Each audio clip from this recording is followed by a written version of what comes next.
Por que algumas pessoas encontram conforto em permanecer tristes? Meu nome é Gustavo Ian, sou mentor de desenvolvimento pessoal e especialista em neurociência do comportamento. Nesse vídeo, nós entenderemos o que é o vício emocional em tristeza e melancolia. Para isso, eu preciso te lembrar um detalhe. Esse vídeo é de caráter educativo, portanto, não substitui a presença de um profissional da área da saúde e muito menos do seu psicólogo. Avisos feitos, vamos ao nosso conteúdo. A romantização do sofrimento. Nossa cultura glorifica de pé aqueles que demonstram tristeza ou estados negativos referentes a seus sentimentos. Mas, em séries, filmes e atualmente nas redes sociais, isso é visto como profundidade emocional. E então, eu te trago uma pergunta. Será mesmo? A resposta não é exata. Afinal de contas, realmente existem pessoas que estão em estados de tristeza profunda. E outras simplesmente iniciam o ciclo da romantização do sofrimento quando alguém responde os seus stories. E então, ela assume dois pontos importantes quando a gente fala de vício emocional relacionado à tristeza e melancolia. Primeiro, uma identidade melancólica, onde ela posta uma frase bem para baixo, alguém responde e então ela assume uma identidade melancólica. Eu sou triste, assim é a minha vida.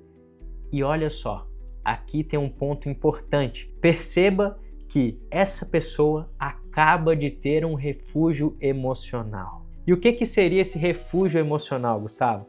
É um distanciamento de alguma situação, se colocando muitas vezes em uma posição de vítima, trazendo a inação uma justificativa. Ou seja, se eu sou uma pessoa triste, eu sou uma pessoa para baixo, naturalmente que eu não preciso agir, porque eu estou triste, eu estou literalmente em um momento difícil. Portanto, dessa forma eu tenho o direito de permanecer onde eu estou e, mais importante, com a sua atenção. Alguns exemplos cotidianos são bem comuns. Músicas melancólicas, por exemplo, a revisitação de playlists tristes que a deixam para baixo, talvez seja o primeiro lugar. Quando, na verdade, ela muitas vezes não para por aí. Ela, ao tentar revisitar alguns sentimentos, algumas emoções, dentre elas a de tristeza, ela acaba revisitando o passado, trazendo à tona memórias que não mais deveriam ser ressentidas. Ao trazer à tona essas memórias passadas,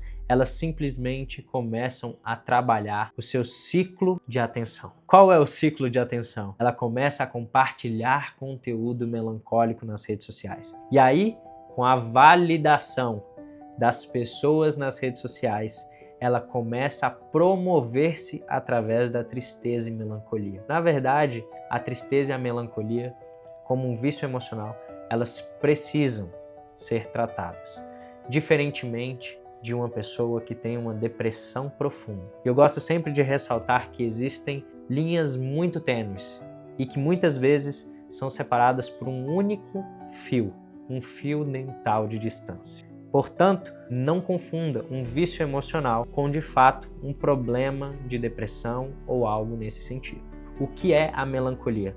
A melancolia é um estado de tristeza profunda e constante. Então, obviamente, que ela afeta os seus pensamentos e principalmente os seus comportamentos diários. Alguns sintomas são bem comuns para uma pessoa melancólica.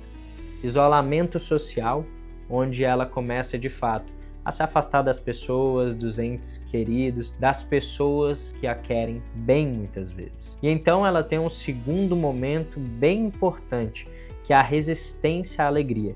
E aqui eu coloco até de certa forma uma rejeição inconsciente ao estado de alegria, como muitas vezes um estado de não merecimento, como se ela não merecesse ser feliz. A vida dela é uma tragédia, é uma tristeza sem fim. Então, por vezes, ela acaba traduzindo esses pensamentos distorcidos como algo de não merecimento, uma crença de não merecimento. E essa crença de não merecimento, por vezes, ela acaba impactando em alterações fisiológicas, como, por exemplo, a insônia. A pessoa, ela, às vezes, não consegue dormir, ruminando pensamentos negativos. que por vezes acabam inclusive impactando o seu comportamento, seja através da ação ou inação. Causas comuns desse vício emocional. É importante, e aqui eu posso citar 3: identificação com a dor, predisposição genética e, em terceiro lugar, ambiente familiar. Lembre-se, por se tratar de um vício emocional, eu preciso entender um pouco como meu cérebro funciona. E o meu cérebro, ele tem resistência à mudança. Portanto, se eu me identifico com a dor e eu tenho uma resistência à mudança como uma configuração natural do meu cérebro, o que acontece? Eu quero repetir o padrão. Eu quero repetir aquilo que meu cérebro já conhece, porque eu não quero mudar. Esse vício, ele acaba literalmente acarretando em tristeza profunda. E quando você passa muito tempo sentindo tristeza profunda, fazendo avaliações cognitivas de tristeza profunda, você tem comportamentos de pessoas com tristeza profunda, inclusive pensamentos de cunho não pró-vida. Vamos colocar dessa forma para evitar a censura. Por último, predisposição genética.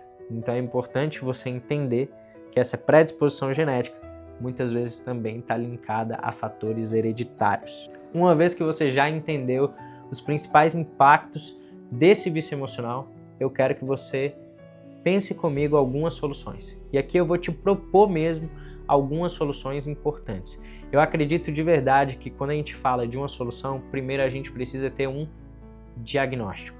Eu preciso reconhecer que eu preciso de ajuda, eu preciso reconhecer o meu estado atual. Uma vez que eu reconheço o meu estado atual, ou eu busco um profissional, ou eu começo a trabalhar isso estrategicamente.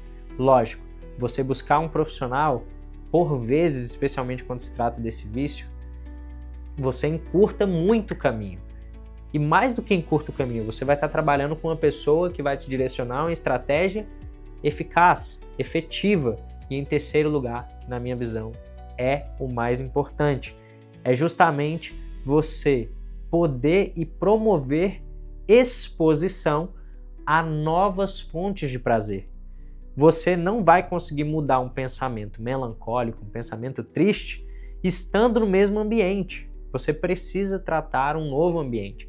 Você precisa lembrar lá daquele ciclo da TCC, que é: eu tenho um evento, eu faço uma avaliação cognitiva, essa avaliação cognitiva me gera um sentimento, um pensamento, e então eu trago um comportamento à tona. O grande problema aqui é que eu tenho que cortar esse ciclo. Eu tenho que trazer um novo evento para que eu tenha novas emoções, novos sentimentos, uma nova avaliação cognitiva. Dentro dessa nova avaliação cognitiva, eu gero um novo comportamento. Então perceba, essa exposição de forma saudável, de forma gradual a novas fontes de prazer são essenciais. E você só vai saber aquilo que te dá prazer se você se autoconhecer. Então, lembre-se, não existe mudança sem autoconhecimento, sem autoconsciência.